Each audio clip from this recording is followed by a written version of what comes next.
नमस्कार विद्यार्थी मित्रांनो.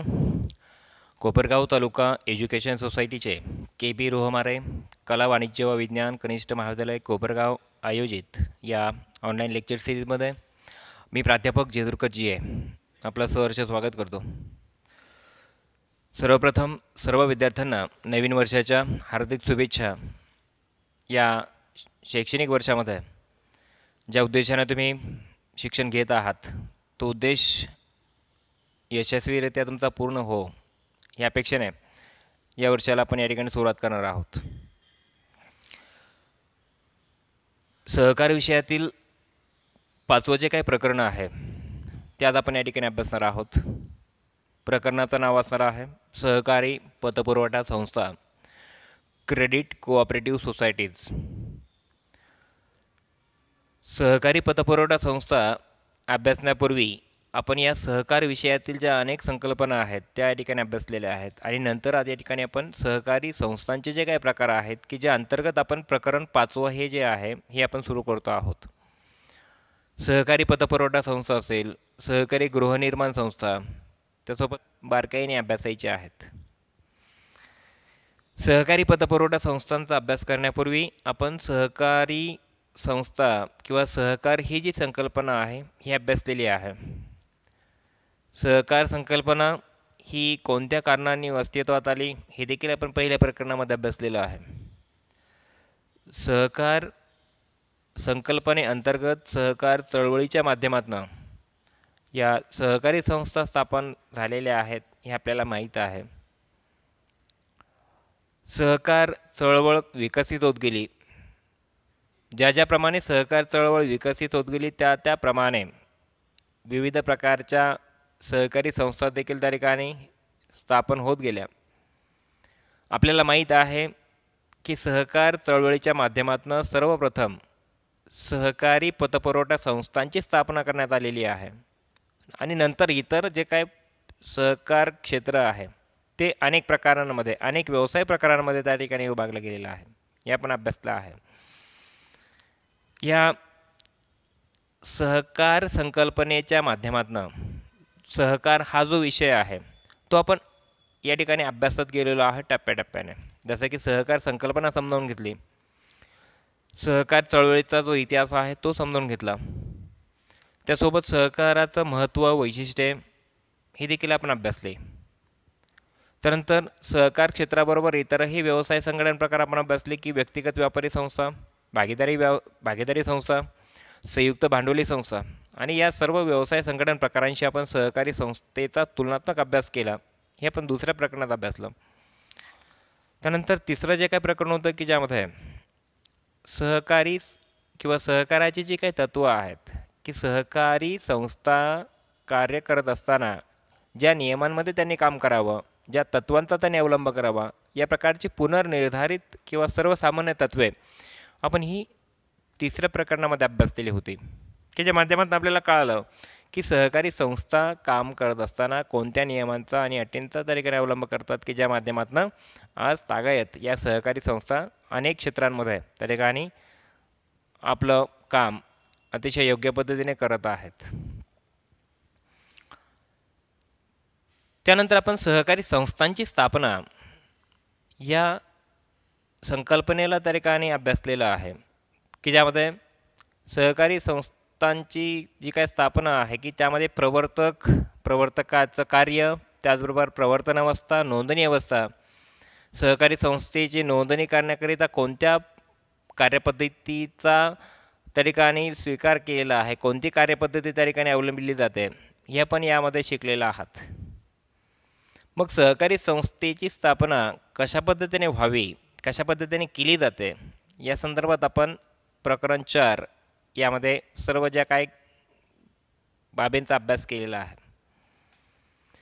आता याच अनुषंगाने आपल्याला कळलेलं आहे की सहकार क्षेत्र किंवा सहकार संकल्पना ही कोणत्या बाबींशी निगडीत आहे हे आपल्याला यातनं समजलेलं आहे की आर्थिक दुर्बल घटकांचा आर्थिक विकास घडून यावा याकरिता या सहकार क्षेत्राकडनं विशेष असे प्रयत्न त्या ठिकाणी केले जातात आणि त्याच हेतूने या सहकारी संस्था स्थापन केलेल्या आहेत.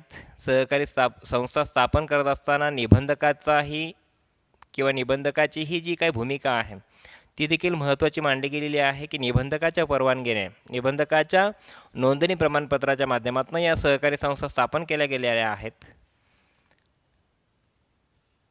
हे आपण या ठिकाणी अभ्यासलं.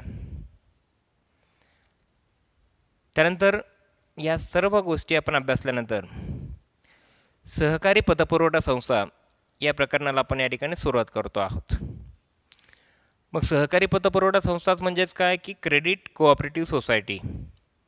क्रेडिट कोऑपरेटिव्ह सोसायटी हा जो काही प्रकार आहे हा अस्तित्वात येण्याचं जर आपण कारण बघितलं तर त्या ठिकाणी ब्रिटिश कालावधीमध्ये किंवा ब्रिटिशांच्या काळामध्ये त्या ठिकाणी सावकारी पाशामधून त्या ठिकाणी शेतकरी असेल मजूर वर्ग असेल यांची जी पिळवणूक होती ती थांबविता यावी या कारणाने या सहकारी पतपुरवठा संस्थांची स्थापना केली गेलेली आहे. सावकारीला पर्याय म्हणून या पतपुरवठा संस्था स्थापन केल्या गेलेल्या होत्या. जसे की भारतामध्ये सहकारी चळवळीची सुरुवात ही सहकारी पतपुरवठा संस्थांच्या स्थापनेद्वारे झालेली आहे. ग्रामीण भागातील शेतकऱ्यांना अल्प व मध्यम मुदतीचे कर्ज पुरविण्याच्या उद्देशाने या पतपुरवठा संस्थांची त्या ठिकाणी स्थापना करण्यात आलेली आहे. पूर्वीच्या काळामध्ये ग्रामीण भागामध्ये शेतकऱ्यांना कर्जपुरवठा सावकारांकडून केला जात होता. मात्र सावकारांचा जो शेतकऱ्यांकडे बघण्याचा दृष्टिकोन होता की ज्या माध्यमातून शेतकऱ्यांना व्याजाच्या माध्यमातून कसा त्या ठिकाणी जास्तीत जास्त त्यांच्याकडनं व्याजाच्या स्वरूपामध्ये कसा जास्तीत जास्त त्या ठिकाणी शेतसारा किंवा आर्थिक मोबदला मिळवता येईल आणि शेतकऱ्यांची पिळवणूक केली जाईल या हेतूने सावकार कर्ज पुरवठा या शेतकऱ्यांना करत होते आणि त्या माध्यमातून शेतकरी देखील या सावकारांना त्रस्त झालेले होते. अशा पिळवणुकीतून शेतकऱ्यांची सुटका करण्यासाठी व शेती क्षेत्राची कृषीविषयक गरज पूर्ण करण्यासाठी ब्रिटिश सरकारने सन 1904 मध्ये सहकारी पतपुरवठा संस्थांच्या स्थापनेला त्या ठिकाणी गती दिली. म्हणजे सहकारी पतपुरवठा संस्था 1904 मध्ये त्या ठिकाणी स्थापन केल्या गेल्या किंवा त्या सहकारी संस्थेच्या स्थापनेला ब्रिटिश सरकारकडून त्या ठिकाणी गती देण्यात आली आणि पतपुरवठा संस्थांची स्थापना ही ग्रामीण भागातील सावकारी वर्चस्वाला एक सक्षम पर्याय म्हणून त्या ठिकाणी निश्चित करण्यात आली. ब्रिटिश सरकारने सहकारी पतपुरवठा संस्था कायदा 1904 त्यासाठी संमत केला आणि या कायद्यातील तरतुदीनुसार पतपुरवठा सहकारी संस्थांची स्थापना प्रत्येक गाव आणि प्रत्येक खेड्यामध्ये त्या ठिकाणी करण्यात आली. आपण सहकारी पतपुरवठ्याची जर त्रिस्तरीय रचना जर अभ्यासली तर या सहकारी पतपुरवठा संस्था ज्या आहेत या त्रिस्तरीय म्हणजे 3 विभागामध्ये त्या विभागल्या गेलेल्या आहेत. जसे की राज्यस्तरीय असेल जिल्हास्तरीय असेल किंवा गाव पातळीवरती असेल अशा पद्धतीने त्रिस्तरीय या सहकारी पतपुरवठा संस्थांची रचना त्या ठिकाणी निर्माण करण्यात आलेली आहे. जसं की व्यापारी असेल उद्योजक असेल व्यावसायिक असेल यांना व्यापारी बँका सार्वजनिक क्षेत्रातील बँका असतील नागरी सहकारी पतसंस्था असतील यांच्याकडनं त्या ठिकाणी पतपुरवठा केला जात होता. म्हणजे आपण जर बघितलं की व्यापारी उद्योजक व्यावसायिक यांना त्या ठिकाणी व्यापारी बँका सार्वजनिक क्षेत्रातील बँका किंवा नागरी सहकारी पतपुरवठा त्यांच्याकडनं कर्जपुरवठा केला जात होता. हे झालं शहरी भागांच्या बाबतीमध्ये. मात्र ग्रामीण भागाचा जर विचार केला तर ग्रामीण भागातील शेतकरी असेल शेतमजूर असेल किंवा कारागीर असेल लहान व्यावसायिक असतील व इतर जे काही दुर्बल घटक आहे यांना कर्जपुरवठा करण्यासाठी सहकारी बँका त्या ठिकाणी कार्य करू लागल्या ग्रामीण भागामध्ये आणि त्या माध्यमातून सहकारी पतपुरवठ्याची रचना ही त्रिस्तरीय त्या ठिकाणी करण्यात आली की सहकारी पतपुरवठ्याची रचना ही त्रिस्तरीय आहे. हे आपण या ठिकाणी लक्षात घ्यायचं आहे. राज्य पातळीवर राज्य सहकारी बँका, जिल्हा पातळीवरती जिल्हा मध्यवर्ती सहकारी बँक आणि गाव पातळीवर प्राथमिक सहकारी पतपुरवठा संस्था स्थापन झालेल्या आहेत. म्हणजे त्रिस्तरीय रचना जी आहे ही पूर्ण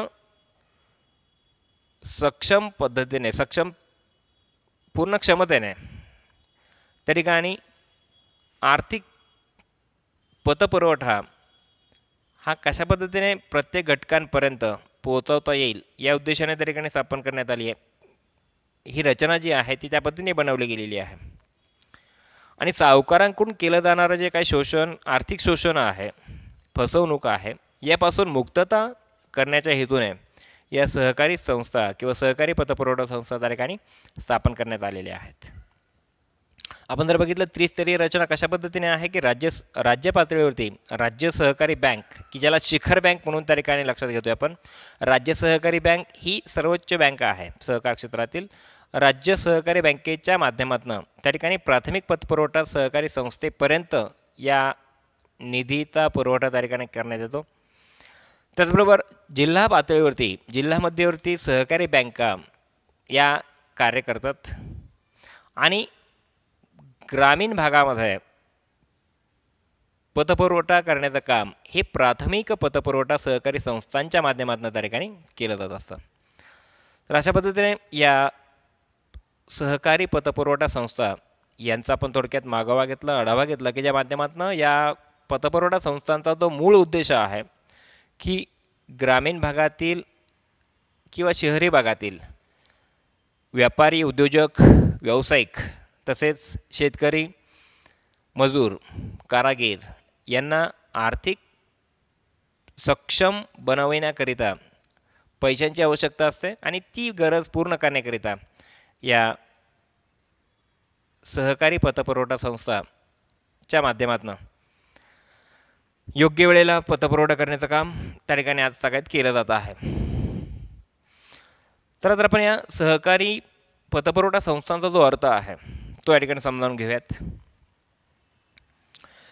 सहकारी तत्वावर शेती व्यवसायाच्या विकासासाठी योग्य व वाजवी व्याज दराने पुरेसा कर्जपुरवठा करणाऱ्या संस्था म्हणजेच सहकारी पतपुरवठा संस्था होय. हा झाला सहकारी पतपुरवठा संस्थेचा अर्थ.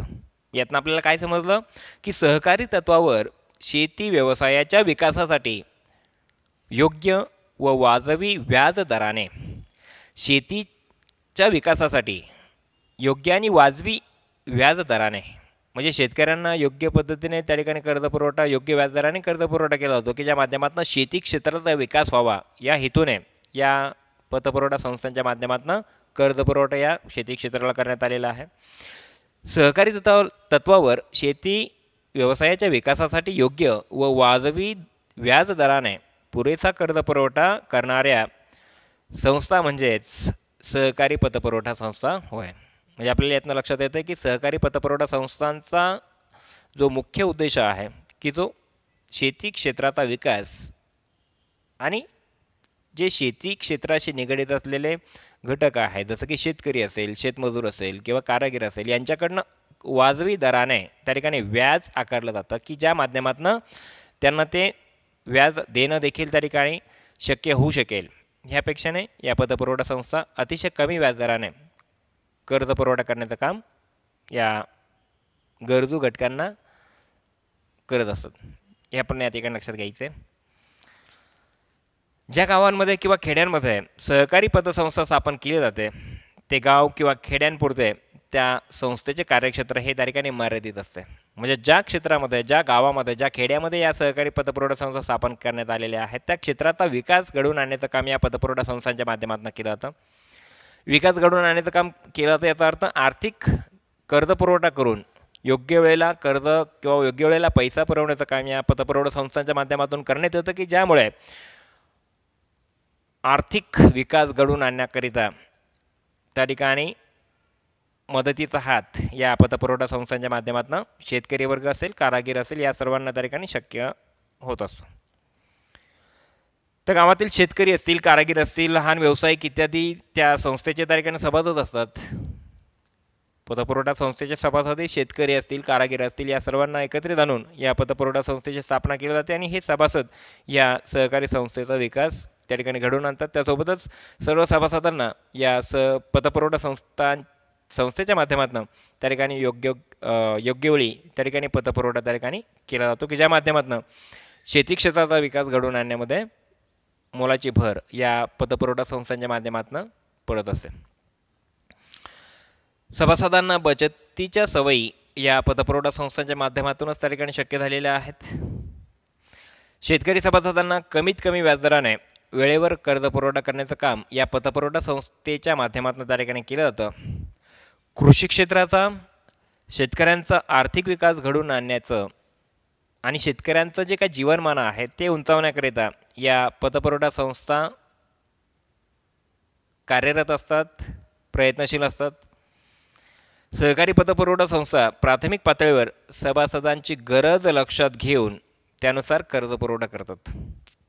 संस्थांचा कर्ज व्यवहार प्रत्यक्ष सभासदांशी होतो, म्हणून त्यांना प्राथमिक सहकारी संस्था किंवा प्राथमिक सहकारी पतसंस्था असे म्हणतात.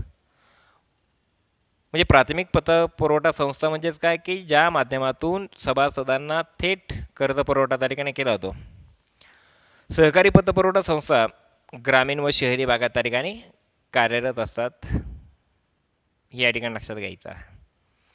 म्हणजे ग्रामीण भागात या पतपुरवठा संस्थांच्या माध्यमातून कर्ज पुरवठा केला जातोच, त्यासोबतच शहरी भागांमध्ये देखील नागरी सहकारी पतसंस्थेच्या माध्यमातून कर्ज पुरवठा हा केला जात असतो. तर अशा पद्धतीने सहकारी पतपुरवठा संस्थेचा अर्थ आपल्याला समजला असेल. त्यासोबतच आपल्याला या सहकारी पतपुरवठा संस्थेची जी व्याख्या आहे ती अभ्यासायची आहे. हेनरी वुल्फ यांनी आपल्याला ही व्याख्या दिलेली आहे, की ज्या माध्यमातून या पतपुरवठा संस्थेचा ही जी काही संकल्पना आहे ती अधिक आपल्याला समजेल. त्यांनी या व्याख्येमध्ये म्हटलेलं आहे की संपत्तीचा आणि आर्थिक स्थितीचा आधार न घेता आर्थिकदृष्ट्या दुर्बल व्यक्तींजवळील उपलब्ध तारण स्वीकारून आणि त्यांच्या सोयीस्कर अटींवर बँकिंग व्यवहार करणारी संस्था म्हणजे सहकारी पतपुरवठा संस्था होय. म्हणजे सहकारी पतपुरवठा संस्थेची व्याख्या या ठिकाणी दिली, की ज्या माध्यमातून आपल्याला समजतं की संपत्तीचा आणि आर्थिक स्थितीचा आधार न घेता, म्हणजे समाजातील आर्थिक दुर्बल घटक की ज्यांच्याकडे किती संपत्ती आहे किंवा त्यांची आर्थिक स्थिती कशी आहे याचा आधार न घेता दुर्बल व्यक्तींजवळील उपलब्ध तारण स्वीकारून, उपलब्ध जे असेल जसं की जमीन असेल किंवा त्या ठिकाणी घर असेल यांनाच किंवा यांचे जे काही कागदपत्र असतील जसं की 7/12 उतार असेल, 8A असेल, या प्रकारचे जे काही कागदपत्र असेल त्यांचा स्वीकार करून त्यांना कर्ज पुरवठा करण्याचं काम या पतपुरवठा संस्थेकडनं केलं जातं. म्हणजे संपत्तीचा आणि किंवा आर्थिक स्थितीचा अंदाज किंवा आधार न घेता आर्थिकदृष्ट्या दुर्बल व्यक्तींजवळील उपलब्ध तारण स्वीकारून आणि त्यांच्या सोयीस्कर अटींवर बँकिंग व्यवहार करणारी संस्था म्हणजे सहकारी पतपुरवठा संस्था होय. अशा प्रकारची व्याख्या हेनरी वुल्फ यांनी या ठिकाणी दिलेली आहे. यावरून आपल्याला कळतं की कमी अटी, कमी कागदपत्र स्वीकारून या पतपुरवठा संस्थेकडनं गरजू आर्थिक दुर्बल घटकांना या माध्यमातून कर्ज पुरवठा करण्याचं काम या पतपुरवठा संस्थेकडनं केलं जातं. त्यानंतर आणखी एक व्याख्या दिलेली आहे की ज्यामध्ये शेतमालाचे उत्पादन वाढवण्यासाठी व शेतकऱ्यांचे जीवनमान उंचावण्यासाठी अल्प व मध्यम मुदतीचे कर्ज देण्याबरोबरच शेती उपयुक्त वस्तू, विविध सेवा, जीवनावश्यक वस्तू पुरविणे व शेतमालाचे पणन करणे. शेतमालाचे पणन करणं म्हणजे शेतीमालाची खरेदी किंवा विक्री करणं, जसं की शेतमालाची विक्री करणं आपण त्याला म्हणूया, शेतमालाचे पणन करणे इत्यादी क्रिया करण्यासाठी लोकांनी स्वेच्छेने स्थापन केलेली संस्था म्हणजे सहकारी पतपुरवठा संस्था होय. यावरून आपल्याला एकच लक्षात येतं की शेती क्षेत्राचा विकास घडवून आणण्याकरिता या सहकारी पतपुरवठा संस्थेची स्थापना झालेली आहे. जसं की शेतमालाचे उत्पादन वाढविण्यासाठी व शेतकऱ्यांचे जीवनमान उंचावण्यासाठी अल्प व मध्यम मुदतीचे कर्ज देण्याबरोबरच म्हणजे शेतीचा विकास करायचा आहे. त्या ठिकाणी शेतीशी संलग्न असलेले जे काही घटक आहेत जसं की शेतमजूर असेल, कारागीर असेल, शेतकरी असेल, यांचं जीवनमान उंचावण्यासाठी या सहकारी पतपुरवठा संस्था काम करतात. त्यासोबतच शेती उपयुक्त ज्या वस्तू आहेत, विविध सेवा आहेत, जीवनावश्यक वस्तू पुरवठा आहे किंवा शेतीमालाची विक्री करणं असेल, शेतीमालाचे पणन करणे इत्यादी क्रिया करण्यासाठी लोकांनी स्वेच्छेने स्थापन केलेली संस्था म्हणजे सहकारी पतपुरवठा संस्था हा आपण अर्थ या पतपुरवठा संस्थेचं लक्षात घ्यायचं आहे. यावरून आपल्याला एकच समजतं की पतपुरवठा ज्या काही संस्था आहे, सहकारी पतपुरवठा संस्था स्थापन केल्या जातात ह्या फक्त शेतकऱ्यांचा जो दर्जा आहे, शेतकऱ्यांचं राहणीमान जे आहे ते उंचवता येईल, शेती क्षेत्राचा विकास घडवून आणता येईल याकरिता या सहकारी पतपुरवठा संस्थांची स्थापना करण्यात आलेली आहे. आणि याच हेतूला प्रत्यक्षात साकार करण्याकरिता या सहकारी पतपुरवठा संस्था आज तागायत योग्य पद्धतीने काम करत आहेत. शेतकऱ्यांच्या पाठीशी आजही या सहकारी पतपुरवठा संस्था उभ्या आहेत, ज्यामुळे शेती क्षेत्राचा विकास घडतो आहे. शेती क्षेत्राला लागणारं भांडवल पुरवठा या पतपुरवठा संस्थेच्या माध्यमातून केला जातो आहे. तर निश्चितपणे शेतीला बळकट करण्यासाठी किंवा शेती क्षेत्राला बळकटी प्राप्त करण्याचं जे काम आहे, कार्य आहे, ते या सहकारी पतपुरवठा संस्थांच्या माध्यमातून त्या ठिकाणी शक्य झालेलं आहे असं आपल्याला या ठिकाणी सांगता येईल.